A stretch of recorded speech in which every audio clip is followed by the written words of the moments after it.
السلام علیکم، میں ہوں منزہ خان اور آپ دیکھ رہے ہیں میرا YouTube channel journey with Munazza Khan. Today we are discussing a transformative topic, women empowerment in Islam. Islam نے عورتوں کو جو حقوق دیے وہ ان کو مضبوط بنانے کے لیے اور ان کی حفاظت کرنے کے لیے ایک انتہائی اہم قدم تھا۔ آج ہم کچھ ایسے ہی حقوق کے بارے میں جانیں گے جو عورتوں کو دیے گئے، اور ہم یہ جانیں گے کہ یہ حقوق ان کو دینا کیوں ضروری تھے۔ تو آپ کہیں بھی نہیں جائیے گا، میرے اس سفر کا حصہ بننے کے لیے میرے چینل کو لائک کریں، سبسکرائب کریں، شیئر کریں اور بیل آئیکن کو پریس کرنا بالکل نہیں بھولیے گا تاکہ آپ کو میری ویڈیوز کی اپڈیٹ ملتی رہے۔ تو چلیں سٹارٹ کرتے ہیں۔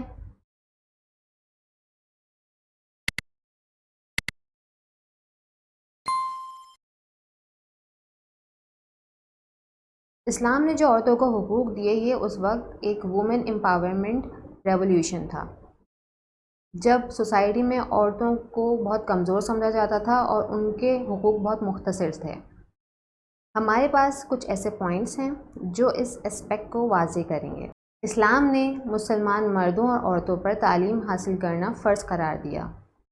یہ اس لیے ضروری تھا کیونکہ تعلیم عورتوں کو امپاورڈ کرتی ہے اور ان کو اپنے حقوق اور فرض سمجھنے میں مدد کرتی ہے۔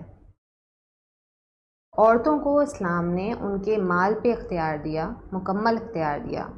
یہ اس وقت کی بات ہے جب عورتوں کو اپنے مال پہ کوئی اختیار نہیں تھا، لیکن اسلام نے انہیں اپنے مال پہ اختیار دیا۔ اپنے مال کی حفاظت کرنا، ورثے میں حصہ اور اپنے مالی معاملات کو مینیج کرنے کا پورا اختیار عورت کو دیا گیا۔ یہ اس وقت ایک بہت بڑا انقلاب تھا کیونکہ اس وقت عورتوں کو اپنے مال پہ کوئی اختیار نہیں تھا۔ اسلام نے عورتوں کو اپنی مرضی سے شادی کرنے کا حق دیا اور زبردستی کی شادیوں کو بھی منع کر دیا۔ اس کے علاوہ اگر کچھ پرابلمز ہوں اور شادی کو چلانا مشکل ہو تو ایسے میں اسلام نے عورتوں کو خلا کا اختیار دیا۔ یہ اس وقت عورتوں کے لیے انہیں مضبوط کرنے کے لیے، انہیں غلامی سے نکال کے فریڈم دینے کا ایک بہت بڑا قدم تھا۔ اسلام نے عورتوں کو ورثے میں بھی حصہ دیا، جبکہ پہلے سوسائٹیز میں عورتوں کا ورثے میں کوئی حصہ نہیں ہوتا تھا، لیکن یہ قانون بنا کے اسلام نے عورتوں کو اکنامک سیکیورٹی دی۔ اس کے علاوہ اسلام نے عورتوں کو سماجی اور سیاسی زندگی میں حصہ لینے کا حق دیا۔ ہمارے صحابیات کی پارٹیسپیشن اس بات کا ثبوت ہے کہ اسلام نے انہیں سماجی اور سیاسی مقام دیے۔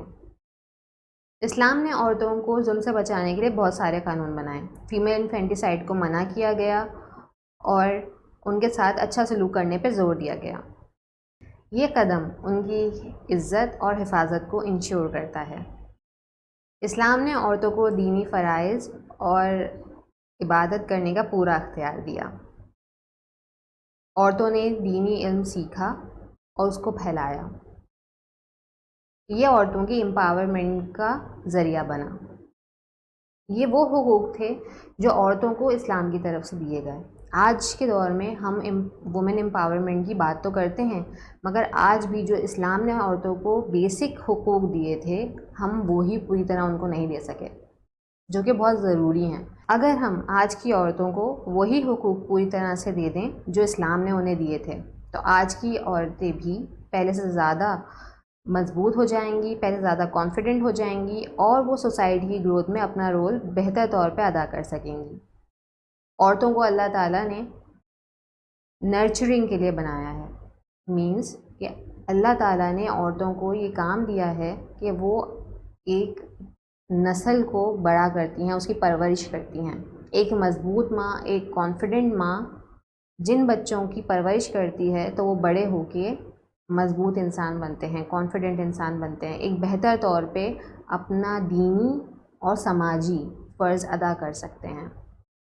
اسلام نے جو عورتوں کو حقوق دیے، یہ اس وقت کے وومن امپاورمنٹ ریولیوشن تھا۔ یہ انتہائی ضروری قدم تھے جو عورتوں کی عزت، حفاظت اور ان کی مضبوطی کے لیے ایک انقلابی قدم تھے اور نہایت ہی ضروری تھے تاکہ وہ اپنے آپ کو محسوس کر سکیں، اپنا مقام حاصل کر سکیں اور سوسائٹی میں بہتر طور پہ اپنا رول پلے کر سکیں۔ یہ قدم عورتوں کی عزت، حفاظت اور ان کی مضبوطی کو انشور کرتا ہے۔ یہ تھی ہماری آج کی ویڈیو جو بتاتی ہے کہ کیسے اسلام نے عورتوں کو حقوق دیے۔ ہم ایک اور ویڈیو بنائیں گے جس میں ہم یہ بتائیں گے کہ ایک ہسبینڈ کا کیا رول ہوتا ہے وومن امپاورمنٹ میں۔ ایسے ہی بہت ساری انفارمیٹیو ٹاپکس اور انفارمیٹیو ویڈیو ہم آپ کے لیے لے کے آتے رہیں گے۔ تو اگر آپ کو میری ویڈیوز اچھی لگتی ہیں تو میرے چینل کو لائک، شیئر، سبسکرائب کرنا بالکل نہیں بھولیے گا اور بیل بٹن کو پریس کرنا بالکل نہیں بھولیے گا۔